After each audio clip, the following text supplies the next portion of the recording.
This channel's content is strictly for educational and informational purpose and does not endorse or promote any form of violence, harm, illegal activities, self-injuries and communal disharmony. ভারতের বিরুদ্ধে বিশুদ্ধগারের মাঝে যুদ্ধের মহড়া, এবার পদ্মা পারে যুদ্ধের মহড়া। রাজবাড়ীতে বাংলাদেশ সেনাবাহিনী যুদ্ধের মহড়ায় বাংলাদেশের 3 বাহিনীর প্রধানরাও যুদ্ধের মহড়া দেখতে হাজির। মোহাম্মদ ইউনূস যেন প্রকৃত যুদ্ধে বিজয়ী হয়ে আসতে পারি, প্রয়োজনে সকলকে যুদ্ধে ঝাঁপিয়ে পড়তে হবে বার্তা ইউনূসের।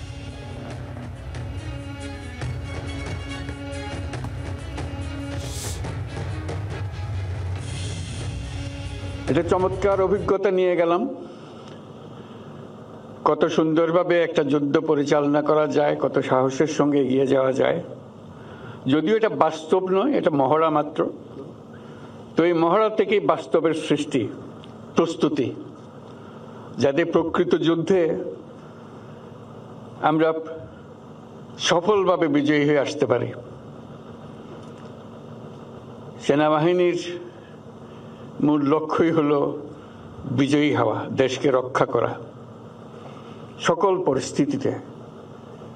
বলা যাবে না এটা এখন বর্ষার দিন, এখন আর পারবো না, এখন বেশি গরম, এটা পারা যাবে না, বলার উপায় নাই।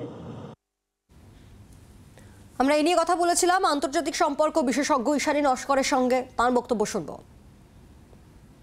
যে বিশ্ব রাজনীতি আছে, সেই বিশ্ব রাজনীতির মধ্যে অপটিক্স বলে একটা জিনিস কাজ করে। সেটা হচ্ছে যে আপনি কতটা দেখাচ্ছেন, কি দেখাতে চাইছেন, কি উপস্থাপন করতে পারছেন। ফলে বাংলাদেশের এই ধরনের এখন একটা অপটিক্স দেখা দিয়েছে যে তারা দেখাতে চাইছে যে তারা কারোর উপর নির্ভরশীল নয়, বিশেষ করে ভারতের উপরে কোনোভাবেই নির্ভরশীল নয়, বরঞ্চ তারা ভারতকে টক্কর দিতে পারবে, এই ধরনের প্রস্তুতি তাদের আছে।